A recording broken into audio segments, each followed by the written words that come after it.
Oke guys, selamat datang kembali di channel Kevin Hendrawan. Kita hari ini videonya cukup spesial nih. Di sini aku udah menghadirkan Dr. Astri dan juga Gus Mul.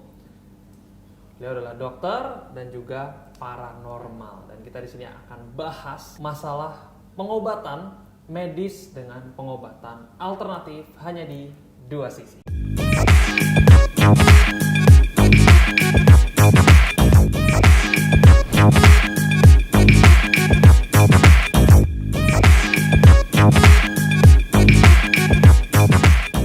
Oke, langsung aja kita mulai. Ini obrolan ini udah cukup lama aku nantikan karena dua hal ini tuh dua hal yang nggak akan pernah ketemu dalam artian, cuman ini masih dua-duanya ini populer di Indonesia. Pengobatan medis pasti dan pengobatan alternatif ini juga memiliki peminat yang lumayan banyak. Apalagi kalau kita lihat di YouTube itu kan banyak ya pengobatan alternatif. Ada orang tiba-tiba keluar pakunya, keluar apa, dan itu tuh memang viewersnya banyak banget. Itu tuh merajai trending YouTube gitu kan. Sehingga orang kan kayak, wah, jangan-jangan bisa sembuh atau jangan-jangan ini gimana, pro dan kontra. Sekarang aku akan bertanya aja. Dan ini pandangan aku netral di sini ya guys. Aku tidak berpihak kemana-mana, hanya untuk sharing aja, sharing. Dokter dulu udah berapa lama praktek? Dari 2014. Dari 2014. Berarti 6 tahun. Iya, 6 tahun. Oke, kalau Gus Mul sudah berapa tahun praktek?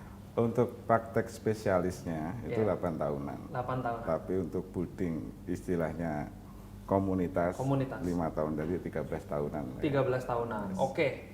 Nah, mungkin aku tanya dulu. Kalau dokter sendiri percaya nggak dengan hal supranatural? Karena agamaku ada salah satu rukun iman ya yang harus mempercayai yang gaib, jadi aku percaya. Jadi meskipun profesinya sebagai dokter, tapi mempercayai bahwa ada kekuatan lain, hal-hal gaib itu ada. Oke. Kenapa memilih jadi dokter? Kalau dokter sendiri, aku emang dari kecil passion aku jadi dokter. Jadi jadi memang menempuh pendidikan pun udah terarah dari kecil, harus kamu jadi dokter harus ini memang udah begitu gitu. Ya. Nah, sekarang kalau Gus Mul, kenapa mendalami profesi menjadi paranormal? Apakah nggak sengaja? Apakah jangan-jangan cita-cita juga? Aku pengen jadi wong sakti. Lebih destiny aja sebenarnya. Destiny, oke. Kenapa bisa ngomong destiny? Saya sebenarnya dibesarkan sama akademisi saya, sarjana teknik elektro. Teknik elektro? Yes. Oke. 2003. Oke, terus? Saya pernah kerja di Astra sebagai manajer engineering juga. Pernah di Astra? Yes. Oke. Dibesarkan dari nenek, kakek itu dukun. Oh, kakek neneknya dukun? Yes. Oke. Dari bapak ya, kalau dari ibu itu kiai. Kiai, oke. Jadi agama kontradiksi di situ. Ya. Suatu ketika karena saya punya kemampuan ya, dan di building dari kecil. Jadi kalau waktu ini singkat cerita aja ya. Waktu saya jadi engineer, manajer engineer itu ngelihat mesin rusak aja tahu rusaknya di mana. Oke. Orang punya masalah apa aja tahu orang ini masalahnya apa. Oke. Akhirnya saya merasa itu adalah panggilan jiwa, saya resign dan menjadi paranormal. Resign pure 100% menjadi paranormal. Yes. Oke.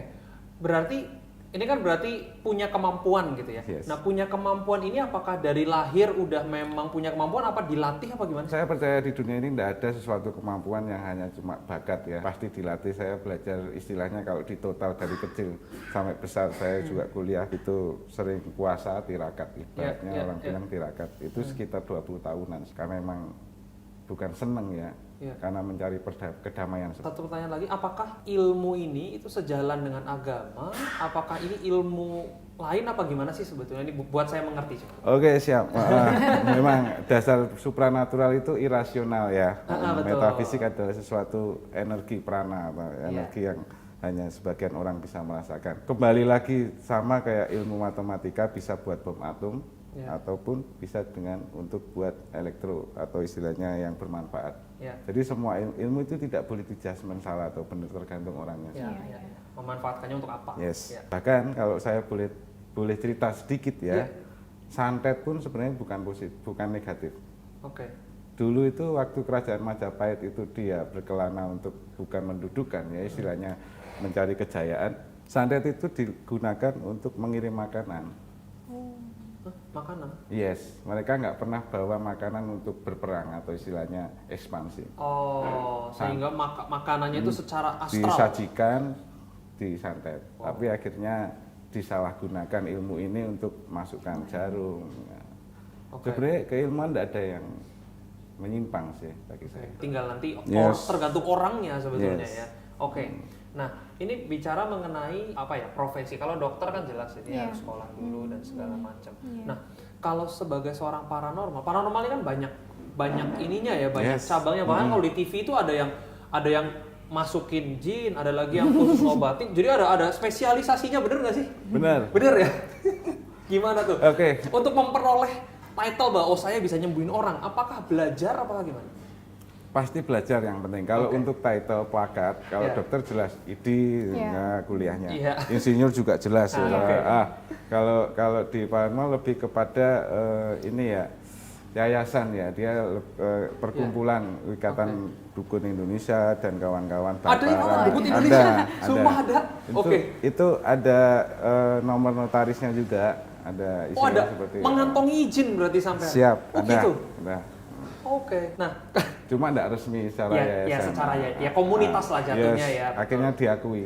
Oke. Apakah dalam dunia paranormalan ini ada sakti-saktian kayak aku tuh level 1, level 2 ilmuku tuh Oke. level segini gitu loh. Menurut saya, Iya. pengalaman saya, kalau masih mencari sakti-saktian, dia bukan ekspertis, Oke.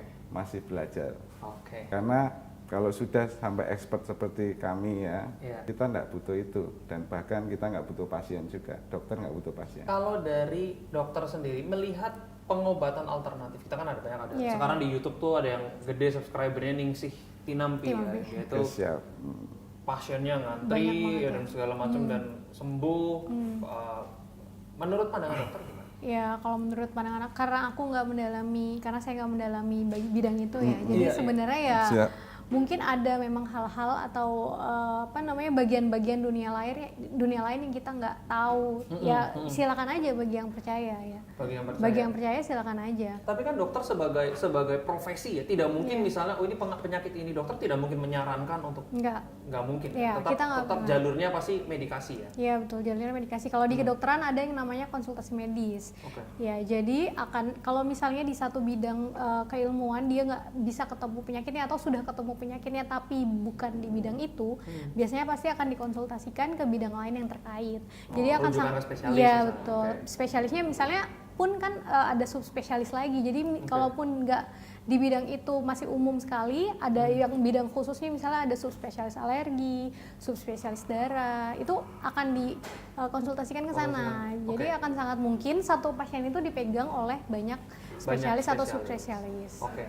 Kalau misalnya ada suatu penyakit yang belum ada obatnya, mungkin Iya. ya seperti itu gimana? Dokter itu biasanya akan seperti apa? Iya, jadi dalam terapi pasien itu dalam pemberian obat kita ada dua jenis terapi. Ada terapi yang simptomatis, Iya. ada terapi kausatif. Iya. Nah, kalau misalnya terapi simptomatis itu terapi untuk gejala yang muncul. Jadi misalnya ada orang tifoid atau tifus atau Iya. DBD itu ada demam, muntah, pusing. Nah, itu yang diobati ya demam, muntah, pusingnya. Tapi kausatifnya itu misalnya penyakitnya itu disebabkan oleh apa nih? Ya. Misal kanker, atau misalnya ada autoimun, atau misalnya ada infeksi bakteri, virus, jamur, ya itu yang diobati.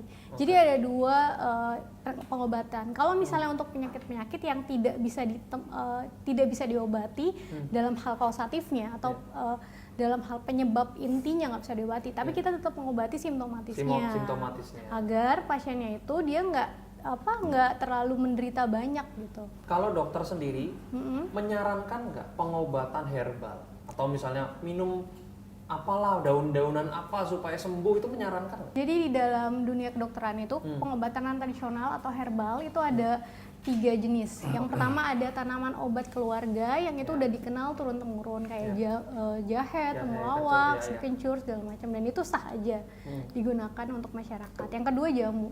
Jamu itu dari beberapa tanaman dikeringkan atau dibikin cairan segala macam, itu juga sah-sah aja. Nah, yang ketiga ini fitofarmaka yang disarankan. Kenapa disarankan? Yang bisa digunakan dalam pelayanan medis. Kenapa? Fitofarma tuh? Fitofarmaka itu adalah jamu-jamu atau obat tradisional atau herbal yang sudah melalui proses uji klinis sampai berapa dosisnya yang disarankan untuk bisa bermanfaat, yang bisa efektif, itu namanya fitofarmaka. Jadi ada memang obat-obat herbal yang digunakan tapi sudah melalui uji klinis, namanya fitofarmaka, itu yang dipakai. Itu yang dipakai. Oke, sekarang aku nanya ke Gusmul. Biasanya kan orang datang ke, ini kalau kita ngomongin pengobatan ya, dari sisi pengobatan. Biasanya orang datang ke pengobatan alternatif itu ketika mereka sudah dalam tanda kutip lumayan menyerah dengan pengobatan medis, betul atau enggak? Biasanya yang datang itu apa? Tipe orang itu seperti apa dan gimana? Ada macam-macam tipe, tapi pertama dia memang tahu bahwa dirinya ada sesuatu hal yang secara supranatural tidak bagus. Biasanya orang-orang yang memang mohon maaf, notabene memang orang-orang yang paham akan ilmu hikmah ini gitu. Yang kedua, orang yang nggak tahu ini medis atau non medis. Apakah misalnya dia badannya demam nggak turun-turun, apakah mungkin kena santet, kayak gitu-gitu maksudnya ya? Yang ketiga, ya ini yang desperate itu memang kebanyakan sih lebih besar persentasenya di situ sih. Di desperate itu. Ya, istilahnya bukan dalam tanda kutip kalau desperate akan terlalu kasar. Jadi prosedur saya memang selalu kalau menerima pasien untuk pengobatan supranatural atau yang non medis, saya akan tanya rekap medisnya dulu. Tetap menanyakan? Yes. Fungsinya apa itu? Nanti maksudnya dalam hal pengobatan supranatural, fungsi si rekam medisnya yang apa? jadi masalah bagi kami atau bagi saya ya sebagai paranormal adalah belief or not atau trust and belief-nya saja sebenarnya. Ibaratnya kayak mbaknya ini ke tempat saya gitu. Sampai kamu benar-benar trust nggak? Karena kita keyakinan yang diambil itu. Yakin sembuh, ya insya Allah kun fayakun, atau karena puji Tuhan atau karena yang Maha Kuasa disembuhin gitu. Itu yang menjadi sebenarnya masalahnya di situ saja. Untuk pengobatan non medis ya. Saja. Nanti baru secara saya pribadi akan menata energi prana dia. Aura negatifnya atau energi negatifnya saya positifin. Aura prana itu apa? Prana itu ada dalam dirimu, energi yang ada dalam dirimu. Internal energy. Yes. Orang bisa bilang kundalini, tenaga dalam. Budaya Tiongkok itu Qi bilang. Kalau rekam medis itu nanti dipakai atau buat referensi atau sebenarnya gimana? Saya jelasinnya pakai cerita saja ya. Cerita ya. Ada sebuah pasien datang dan dia merasa seorang. Seorang. Sebuah kasus seorang pasien datang. Dia merasanya badannya sakit semua kalau mau tidur. Melakukan setiap hari aktivitas sehari-hari rasanya sakit semua badannya.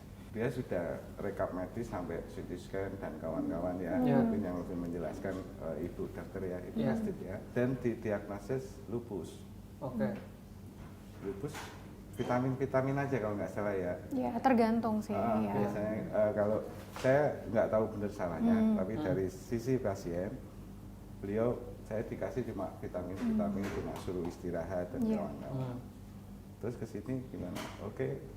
Mencoba alternatif. Tapi dari sisi trustnya dia sudah menyerahkan gitu. Itu yang paling penting, poin paling penting bagi sebuah paranormal itu. Karena dia sudah berserah. Dan saya menjadi jembatannya Allah atau Tuhan. Jadi si lembar rekomendasinya itu untuk gambaran aja sih pasiennya udah melewati tahap apa, udah pengobatan apa. Pertama itu, kedua untuk saya tidak mau praktek, Mbak. Tidak mau praktek? Malpraktek. Tidak malpraktek. Tidak ada sesuatu terjadi itu tanpa ikhtiar atau usaha gitu. Dia sudah mengusahakan banyak hal dan akhirnya ke saya gitu kan. Akhirnya insya Allah atau jika Tuhan menghendaki saya bisa membantu. Itu bismillahnya cepat banget dengan istilahnya menata energinya itu cepat banget dan insya Allah sembuh. Tapi berarti Gusmul tidak menjanjikan kesembuhan nggak? Ada banyak kasus, tapi saya akan pasti, bahkan jangankan saya sebagai paranormal, dokter pun nggak boleh menjanjikan kesembuhan. Cuma persentase boleh kita bilang. Persentase kesembuhannya segini, saya pasti ngomong. Pasti ngomong. Yes. Nah, berdasarkan apa? Kalau dokter kan mungkin secara medis, ini kayaknya nggak bisa pengobatannya belum ada atau biaya terlalu mahal. Nah, kalau Gusmul tuh berdasarkan apa ngomong? kamu kayaknya 10%. Berdasarkan ilmu, kepahaman atau pengalaman yang sudah Ya. saya punya. Oke. Nah, oke, berarti itu kan tidak bisa dijelaskan karena yang mengerti sebetulnya hanya Gus Mul yang memang memiliki ilmunya. Nah, biasanya faktor yang membuat penyakit ini tidak sembuh karena kan sebetulnya tadi ini kan ilmu kebatinan yang mana yang memberikan kesembuhan itu yang di atas. Berarti kan asal sebetulnya dengan paham itu semua penyakit bisa sembuh kalau memang diizinkan. Yes. Berarti kalau sampai orang ini tidak sembuh atau mungkin meninggal atau gimana itu karena apa biasanya? Oke, kasus contoh yang nggak sembuh aja ya. Yang nggak sembuh. Ya. Misal Pak Kevin ya. Pak Kevin ya. Jangan saya lah, yang lain aja takut ya. Ya ada orang gitu, ada orang. Pak Astrid ya. Iya. Ternyata di kehidupan sebelumnya, dalam artian keturunan Bu Astrid, Sebelum aku maksudnya. bapak ibunya itu punya perjanjian dengan energi lain yang jelek banget tentang pertumbalan untuk sebuah kekayaan. Itu paling parah, karena saya tidak bisa menyelesaikan perjanjian itu. Karena udah berlalu kali ya. Yes. Ibu utang ya harus membayar. Itu kasus yang aku. Dan itu Gus Mul tidak bisa memutus janji itu, nggak bisa? Bisa, tapi ada syarat. Saya tidak ikutan. Karena hubungannya dengan makhluk astral yang lain. Pasti punya price dia. Oh, jadi nego-negoan sendiri? Yes. Oh, wow. Cuma buka astralnya saya bisa. Sama dengan ilmu hikmah. Itu paling susah ya. Istilahnya paling berat. Ya. Aku bilang 40. Rata-rata pasien yang datang ini sakit apa sih? Merasanya secara biasa. Jadi kalau dari yang kita bicarakan tadi, dari medis ternyata tidak mendeteksi penyakitnya apa, tapi badan yang dia rasakan sakit semua. Oke. Jadi dokter pun bingung ini sakit apa gitu ya? Bukan bingung, dokter nggak pernah bingung, dia punya prosedur. Dia punya prosedur ya? Cuma pasiennya jadi bingung. Gitu. Oh, pasiennya jadi bingung. Oh gitu. Ya. Ya benar ya? Iya. Oke. Ada biayanya nggak untuk mengobati itu? Alhamdulillah kalau saya seikhlasnya, karena pengobatan ini adalah amanah. Jadi istilahnya mengembalikan sesuatu yang memang seharusnya. Berarti tidak ada tarif-tarif khusus. Apakah ada efek samping? Sekarang kalau obat kan diminumnya nggak tepat atau gimana, ada efek samping. Kalau pengobatan efek sampingnya orangnya biasanya lebih baik. Sedekahnya lebih baik karena aku akan melihat semua sisi dari energi dia secara prana, apa kurangnya dia. Dan itu akan saya lontarkan semuanya setelah pengobatan. Kamu bisa pelit gitu, sedekah gitu. Efek sampingnya alhamdulillah biasanya lebih baik karena semua kesembuhan alam semesta atau pada dirinya kita hanya salah satu wakil dari alam semesta itu sendiri sih.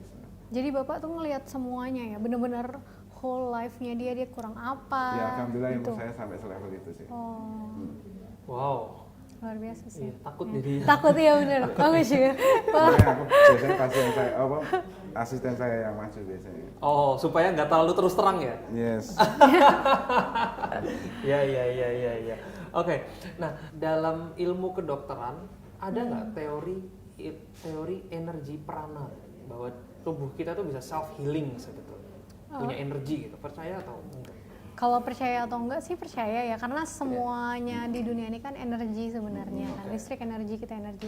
Cuma kalau misalnya di kedokteran secara spesifik gitu, mempelajari energi prana itu nggak ada sih. Cuma kalau orang yang merasa sakit tapi sebenarnya badannya sehat secara fisiologis itu ada. Memang di kedokteran itu kita ada diagnosa satuan diagnosa mengenai gangguan kejiwaan, namanya psikosomatis. Psikosomatis itu juga jenisnya banyak tuh. Maksudnya ada somatisasi, ada hipokondria, masing-masing ada sub diagnosanya lagi. Nah, jadi di situ dijelaskan bahwa bisa saja sebenarnya secara fisiologis si pasiennya ini nggak ada masalah, jadi pencernaan sebenarnya sehat, jantungnya sehat, tapi entah kenapa dia merasa ada sesuatu di badannya yang sakit atau dia lelah terus. Nah, itu dari emosionalnya yang negatif itu, stresnya yang nggak teratasi itu bisa bikin fisiologisnya terganggu, itu mungkin. Ya, tapi itu untuk mendiagnosa itu udah sebelumnya kita sudah melewati beberapa proses pemeriksaan dan menyingkirkan diagnosa lain yang mungkin gitu. Jadi ada lagi kenapa kita sampai mendiagnosa psikosomatis itu nggak serta-merta normal tapi sakit, terus psikosomatis nggak gitu. Jadi ada beberapa langkah dulu sebelum itu. Oke. Kalau ada orang yang dikasih obat yang placebo gitu ya. Placebo ya. Placebo itu berarti kenapa? Karena kan itu sebetulnya kan kosong kan. Iya. Tapi lebih ke nih dikasih nih biar pikiranmu tenang gitu. Nah, itu gimana kalau dari ilmu kedokteran? Iya, jadi di ilmu kedokteran sebenarnya ada juga orang-orang yang cuma dikasih vitamin aja atau dikasih obat aja yang nggak ada isi zat aktifnya. Berarti percaya bahwa Sugesti itu Memang perlu. iya betul, karena kan masuk ke dalam diagnosa kedokteran tadi kan, bahwa ada penyakit, bukan ada penyakit, bahwa ada diagnosa yang memungkinkan reaksi fisiologis yang merasa terganggu padahal enggak. Nah untuk kasus seperti itu biasanya dia nggak butuh obat, dia cuma butuh sugesti aja. berapa persen biasanya Persentase apa nih?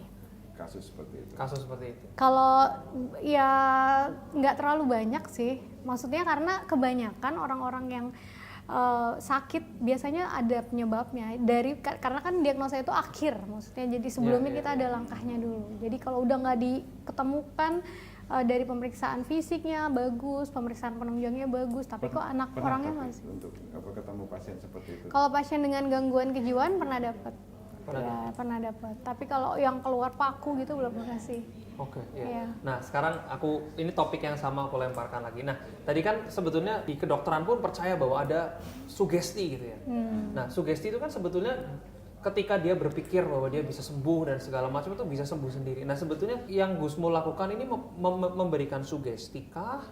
Atau lebih memang secara astral mengubah sesuatu gitu sebetulnya? Alhamdulillahnya karena saya dasarnya akademisi ya, sugesti sudah saya lakukan. Kenapa tak suruh rekap medis dulu.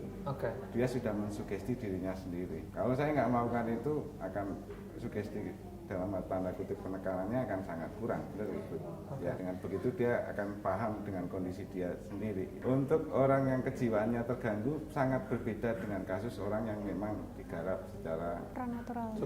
Oh beda ya? Kan kadang ada yang orang bilang menjadi gila karena diguna-guna gitu. Itu berbeda ya?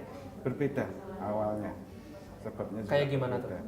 Seperti apa bedanya? Gampangnya itu kalau saya simpel aja, kalau dia memang cuma gila atau pura-pura, saya ngerokok, saya tanya rokok aja, jebret gitu, udah bau. Itu lebih kepada fisik aja, dan itu lebih kepada pengalaman pribadi sih. Dari kasus-kasus sebelumnya gitu ya. Banyak kadang ada, kalau istilahnya lebih kepada psikologi, ada anak teriak-teriak, habis itu saya lihat, oh ini bukan kesurupan gitu, bukan energi lain. Aku minta satu ruangan kosong untuk diskusi atau ngobrol sama anak tersebut. Langsung pasti tak pegang pundaknya, kamu niru siapa? Seperti katanya, terus dia akhirnya cerita niru di sinetron, katanya kalau pengen sesuatu pura-pura kesurupan gitu akan dikasih. Ada juga orang yang datang karena pura-pura kesurupan. Ya, alhamdulillah saya bisa mendeteksi itu. Dan akhirnya ya udah, maunya gimana? Akhirnya aku mencari jalan tengah kepada bapak ibunya, dan anak ini juga di sini tidak menjudgment gitu. Banyak kasus. Tapi Gusmul kalau misalnya melihat bahwa ini bukan penyakit karena diguna-guna atau apa, Gusmul pernah nggak menyarankan ke dokter aja monggo? Di awal saya makanya rekap medis dulu. Jadi itu persyaratan ya, punya rekam medis? Istilahnya rekap medis dulu. Jadi kalau saya nggak ada hujan, nggak ada angin, pilek tapi belum ke dokter, tapi datang ke sampean, berarti sampean akan ngomong ke dokter dulu aja? Saya tidak mau membentur norma agama dan norma hukum dari prosedur atau yang sudah saya lakuin ini. Insya Allah aman bagi saya karena saya expert atau profesional. Berarti ada kode etiknya memang ya di dunia supranatural? Itu ada? Ini pribadi personal. Personal. Jadi mungkin ada kalau juga ibarat dokter itu spesialis atau anak atau umum. Kalau ibu kan masih dokter umum kan. Kamu akan memahami ini saat ibu jadi dokter spesialis. Jadi apa yang sampean nggak berani ngambil gitu ibaratnya? Yang mungkin dirasa berbahaya buat diri sendiri? Bukan berbahaya, ribet. Iya ribet. Misalnya apa? Istilahnya, pertama alasannya mereka nggak rekap medis apa? Saya tanya ke Pak Kevin aja. Apa alasannya? Ya harusnya tidak ada alasan untuk ke medis dulu. Benar ya. Betul. Jadi dia kurang ikhtiar juga gitu kan. Oke. Benar ya? Iya. Itu logika yang sangat masuk. Ya. Kalau tentang kesurupan, itu sering lah ya, hampir kita baca berita tentang kesurupan, ada kesurupan massal di sekolah, kesurupan massal satu gedung apa segala macam. Kalau dari sisi medis ngelihatnya apa? Ada, itu masuk juga dalam diagnosa satuan gangguan kejiwaan sih. Masuknya Diagnosanya dalam tuh ada. gangguan kejiwaan. Iya. Nah, terus gimana kalau misalnya ada Trans paranormal yang datang kemudian dia ditepuk-tepuk apa digosok-gosok tiba-tiba normal lagi, itu seperti apa sebetulnya penjelasannya kalau secara ilmu kedokteran? Iya, secara ilmu kedokteran nggak ada penjelasan lagi Nggak ada karena udah di penjelasan. luar, iya di Beda- luar beda bidang kajian lagi ya. ya, beda bidang Beda kajian kajian seperti ya. itu ya. Karena kan sekarang kalau misalnya dibawa ke dokter, misalnya lagi kesurupan nih, Iya. bingung kan gak ada paranormal, Iya. bawa kejang-kejang dia ngomong bahasa lain, dibawa ke dokter, dokter akan ngapain? Iya, saya pernah sih dapat kasus itu. Kebetulan Oh, iya? saya pernah di Sulawesi Selatan, di Luwu oke. Timur. Jadi itu memang daerahnya masih apa ya, masih kuat Limit- sekali kan. limit lah ya. Iya, masih kuat sekali tradisional. Jadi dia datang keluhannya habis dari Jeneponto, satu daerah di Sulawesi Selatan juga. Oke. Habis itu dia datang, suaranya berubah. Padahal yang datang itu perempuan, tapi suaranya laki-laki. Kaget Oh, beneran- kan? Iya kedengarannya bener, laki-laki? iya iya bener. Oke, Itu terus? beneran suara laki-laki. Aku yang bingung kan, kita bingung. Cuma karena di situ ada penduduk asli yang perawat di situ buat penduduk asli di sana, jadi mereka udah paham, dok ini kayaknya bukan yang biasa deh gitu. Oh. Jadi memang dia udah paham. Oh ya udah, akhirnya saya kasih penenang aja. Dikasih penenang, dianya sudah tenang. Nah udah mereka nanti udah langsung ada yang lain lagi yang dipanggil tuh. Jadi Oke. ya udah Nggak sampai kita menangani sampai iya selesai berarti iya ya? tidak sampai Iya. selesai. Jadi ya udah dikasih penenang sampai pasiennya tenang. Yang sebelumnya dia histeris teriak-teriak, jadi tenang, ya udah tidur, udah Oke. selesai. Oke, jadi kemudian ada orang pinter yang Iya, kemudian iya, mengurus iya. itu. Nah, kalau dari sisi Gusmul, pernah nggak mengalami sebuah kejadian yang Sering. ya bener sih sering kejadian. Cuman yang wah ini di luar tenaga saya nggak cukup nih kayaknya buat beresin ini gitu. Pernah nggak? Alhamdulillahnya karena ya bukan untuk menyombongkan diri ya. Benar. Kalau dokter kan misalnya ada dokter spesialis apa nanti minta bantuan Iya, jadi dirujuk, iya, konsul. dirujuk apa mungkin pada saat operasi 3 dokter 4 Iya. dokter langsung. Apakah itu terjadi di paranormal? Sebenarnya kalau memang dukun beneran atau Iya. paranormal beneran itu Iya. adalah the guardian of darkness atau penjaga malam ya. Penjaga malam. Jadi kami tidurnya pun sebenarnya jam 4 pagian lah setelah subuh gitu baru tidur. Oke. Dari situ kalau memang melakukan prosedur memang seperti itu, insya Allah nggak akan kehabisan energi Oh iya. karena dia masih terjaga saat pergantian hari, pergantian bulan. Oke. Dasarnya energi prana adalah energi bulan sih sebenarnya. Oh, energi bulan. Makanya malam itu Makanya suro ataupun bulannya orang Arab juga pakai bulan. oke. Jadi nggak pernah ada apa rujuk merujuk, konsul mengkonsul nggak pernah ada ya? Apanya? Kalau model orang-orang yang kesurupan itu Iya. harusnya tak panggil asisten saya. Banyak kejadian orang baru mau masuk ke gerbang pintu saya itu udah teriak-teriak. Oh ya. Oh iya. Takut duluan. Alhamdulillahnya jangan kesini saya takut, jangan kesini aku terus udah sini aja enggak apa-apa. Oke. Terus tak pegang doang, kamu pengennya apa? Karena pada intinya kenapa makhluk astral itu mau masuk ke badan orang itu pasti ada yang membayarnya. Gitu. Mereka ada yang nyuruh saja. Oh, nggak mungkin ada orang nggak ada hujan nggak ada angin kesurupan sendiri tuh nggak ada. Orang gila biasanya. Oh. Dalam artian ngapain sih ke kuburan terus pikirannya kosong berarti kan orang gila ini orang nggak normal. Kalau secara Oh, normal, sengaja nyari. Yes. Oh, oke. Ya. Kalau emang dia nggak ada hujan nggak ada angin lagi di kantor tiba-tiba kesurupan tuh biasanya ada yang nyuruh gitu kalau menurut. Pertama itu biasanya kalau kasus yang sering tak ini ya, yang paling kuat, yang lebih kuat ya. Tapi Iya. kalau sampai ke kantor atau ke sekolah sampai kesurupan mungkin mengganggu habitat goib mereka ya. Oh gitu. Iya. Habitat gua. Tapi biasanya nggak sampai ke paranormal yang expert ya. Yang Udah biasa-biasa pakai ya. ustadz biasa, mohon maaf pakai yang ini bisa. Bisa. Oke. Kalau dokter kan selalu ada update ilmu lah ya. Iya. Kadang-kadang ada simposium Iya, juga iya, kan betul, dokter betul, ya kan iya. untuk melihat ilmu-ilmu terbaru. Terbaru. Dari sisi paranormal ini mungkin memang pertanyaan ini tuh sangat jauh gitu. Cuman saya harus tanyakan tetap. Apakah ada update terbaru gitu dalam ilmu kebatinan ya? Sebenarnya kalau paranormal sama seperti samawi atau keagamaan ya, nggak akan pernah update. Ya. Sama aja terus dari dulu sampai sekarang Iya, gitu. tapi tetap dipercaya ya. Ya. Cuma kasusnya terus terupdate macam-macam, lebih macam-macam lagi. Oke. Untuk seorang paranormal ini bisa menjadi sakti atau bisa menjadi levelnya tinggi, apa sih yang dilakukan? Kalau kata sakti saya kurang setuju. Kurang setuju ya? Kita hanyalah jembatan dari Yang Maha Kuasa ya. Titipan ya berarti. Karena sudah amanah ya. Ya. Cuma untuk menjadi lebih kepada jujur saja pada diri sendiri sih.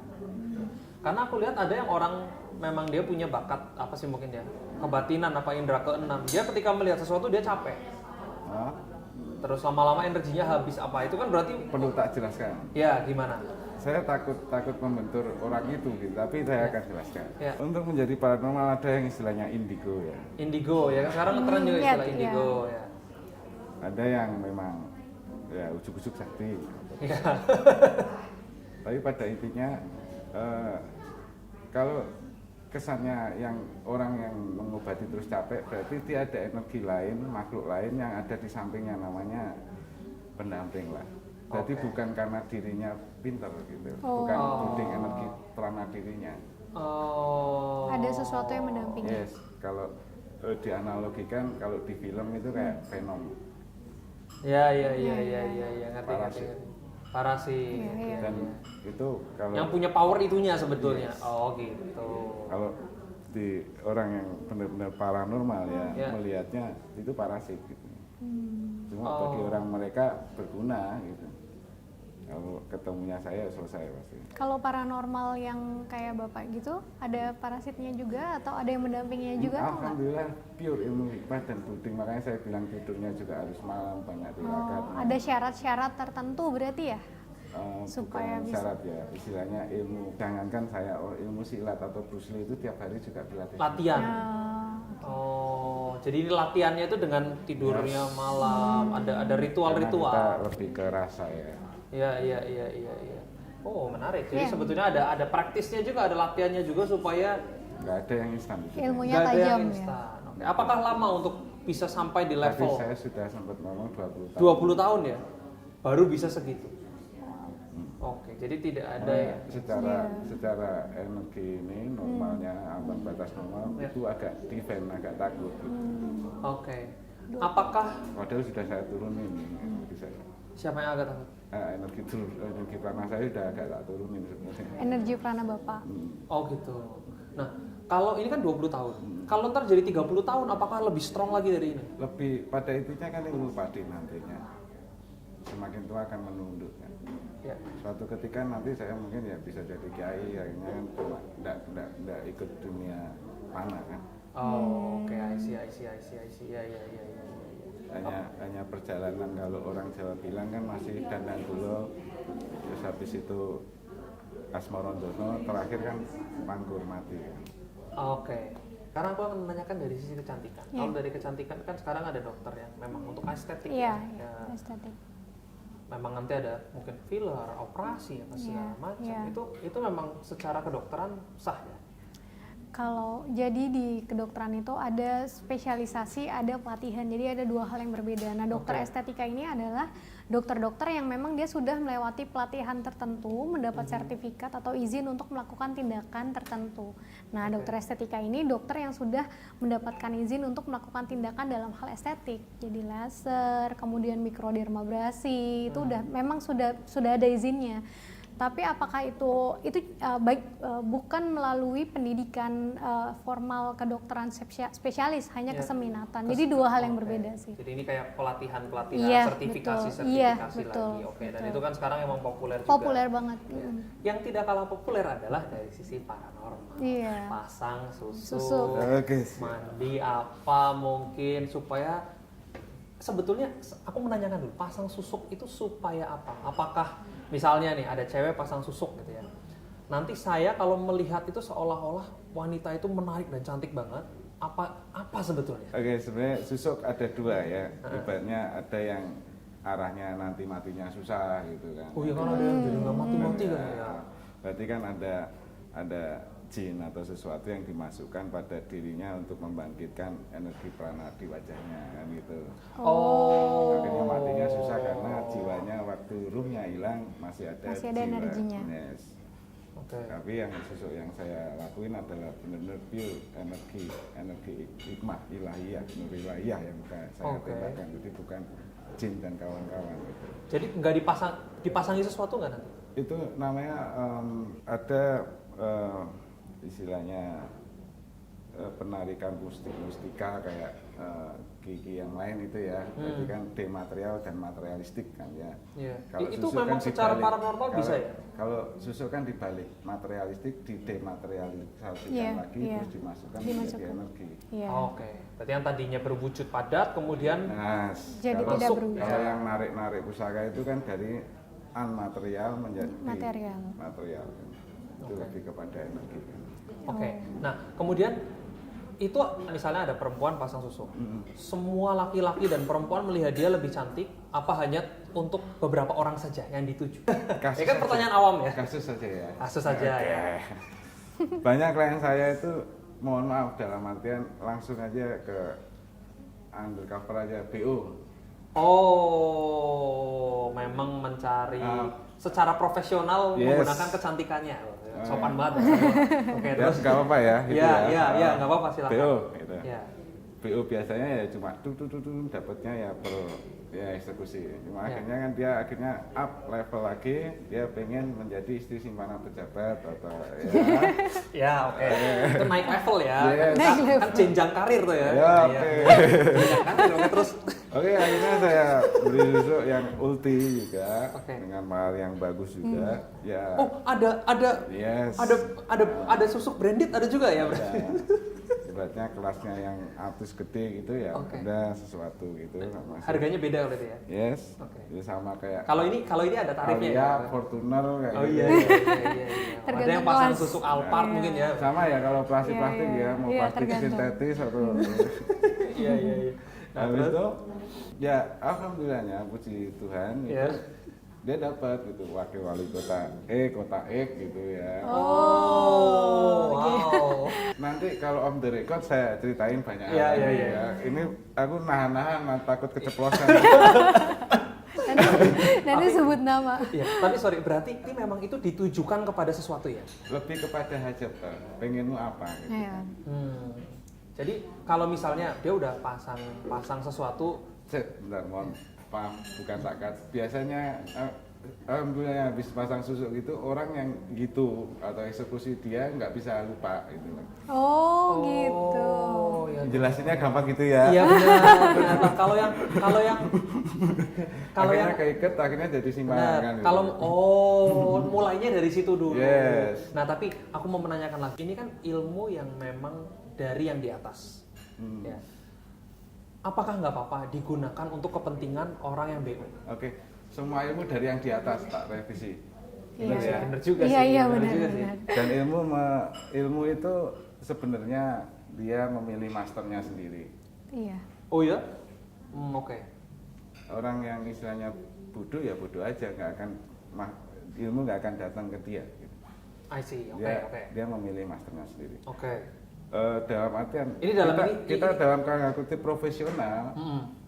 dibilang BO itu tidak baik, memang tidak baik. Tapi saya hanya membuka aura dia gitu. Terserah, misal orang beli pisau ya tak dikasih pisau kan ya. Terserah pisau yang mau dipakai buat Nah, apa itu. sebenarnya bukan ranah saya antara hukum dan agama. Oke. Kalau sebelum dia ke saya juga dia kerjanya seperti itu. Jadi kalau secara tanda kutip ini Fasilitator. tidak ada masalah bagi saya, makanya saya tidak ikutan apa yang menjadi hajat mereka. Jadi seandainya pun orang datang terus punya tujuan saya nggak suka sama orang ini, saya mau ini. Dari sini lebih ada kasus lagi. Kalau misal sudah jadi simpanan terus pengennya yang suaminya ini cerai sama istri yang benerannya. itu baru aku nggak mau ikutan, dalam artian semua balaknya atau energi negatifnya kamu makan sendiri. Oh berarti ada harga yang dibayar untuk itu. Yes. Saat kamu mengambil sebuah balak atau energi negatif, misal memutus pagar ayu atau merusak pagar ayu, kamu akan terjadi seperti itu, kamu akan hancur juga. Oh, dan dia sudah dikasih tahu dulu ya. Yes, makanya tak kasih tahu ini makan. Tapi orang tetap biasanya mau aja ya, berani ambil resiko.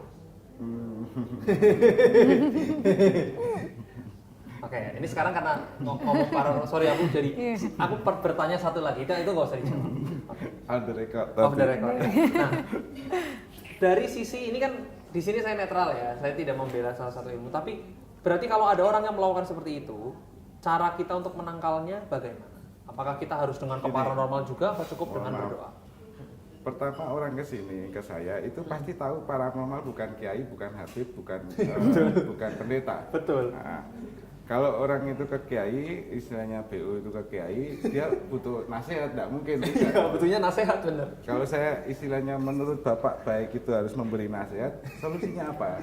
Iya. Tapi nanti berjalannya waktu, saat uang dia itu banyak, rumah banyak, mobil banyak, dia akan kembali lagi kepada saya dan bilang, atau suhu Gusmo, Ki Gusmo, saya kok capek ya hidup gini-gini aja. Karena sebenarnya energi kita akan terus berpindah-pindah, kekayaan akan balik ke masalah yang lain, akan bertransformasi sebenarnya. Saat itu baru kita masuk, ya sudah tobat lah ibaratnya. Tapi sudah punya duit banyak, terus. Jadi cara saya untuk menjadikan orang baik itu metode saya seperti itu. Ngerasain dulu nih, nggak enak kan ternyata enak kan sudah jalan punya benar. duit banyak, akhirnya Dipuaskan dulu egonya ya. Kalau dibilang ego nanti kita bahas hasrat sama happiness itu beda lagi. Ya, paham. Seperti itu. Makanya kalau ibarat saya menjadi kiai ya, kamu itu salah, ini berdosa gini. Lah dia kesini memang butuh dinasehati. Iya bukan, iya. Dia pengen apa dilaksanakan gitu ya sebenarnya. Oke. Secara alhamdulillah saya sangat yakin apa yang tak lakukan tidak membentur norma agama dan karena saya punya kemampuan. Oke. Ya. Oke, sekarang kembali lagi ke tadi ilmu kecantikan. Kalau dari ilmu kedokteran percaya nggak ada sesuatu yang bisa mencerahkan aura kita, apa mungkin botox atau mungkin tanam benang atau apa? Iya, kalau misalnya dari dunia estetika memang ada teknologi-teknologi atau pengobatan yang memang fungsinya untuk itu. Jadi kalau selama itu masih dalam koridor yang dibuktikan dengan pengujian klinis, kemudian sebelumnya dilakukan penelitian itu masih ada aja dan wajar aja. Pak Kevin ya. Ya, kalau diomong medis bentuknya punya wanita ya gitu-gitu aja, lubang-lubang aja kamu bahas, tapi kalau orang terus tiba-tiba nggak bisa lupa gimana ngajinya? Iya benar. Nggak nyambung. Iya, benar. Ya memang dua hal yang berbeda. Dua hal yang memang sangat berbeda. Sebetulnya di Indonesia ini kan karena memang Indonesia sendiri juga sangat lekat dengan ilmu. Sebenarnya nggak di Indonesia juga sih. Di mana-mana ya. Luar negeri klien saya banyak banget di Australia, di Singapura. Oh iya? Orang bule gitu? Iya. Oh iya? Banyak. Oh menarik banget. Minta apa biasanya kalau orang bule? To the point, let's to the point, dia punya seperti ini gitu. Oke. Lebih enak. Oke, jadi wow, baru tahu kalau ternyata bule-bule juga mempercayai begitu. Saya pikir kan biasanya mereka nggak Bahkan percaya. bagi pengalaman saya yang saya percaya nggak ada orang sesukses apapun sampai up kalau dia nggak ada orang spiritual di belakangnya. Oh iya? Begitu ya? Ya tapi itu aku juga sering dengar sih kayak gitu. Ya, mau percaya atau enggak. Iya. Oke, ini pembicaraan yang menarik, ini udah cukup panjang. Silakan coba gantian kalian yang komentar. Ini enaknya YouTube. Jadi kita memberikan topik, silakan monggo yang nonton itu komentar. Menurut kalian seperti apa sih pandangan kalian mengenai dunia medis dan juga dunia apa nih astral ya bilangnya. Sekarang istilahnya kok astral sering banget dipakai gitu ya. Dunia paranormal gitu maksudnya. Silakan kalian komentar sendiri. Mudah-mudahan dari video ini juga bisa mencerahkan ya. Kalian silakan dikembalikan ke masing-masing. Mungkin itu aja, sampai ketemu lagi di video-video selanjutnya. Thank you.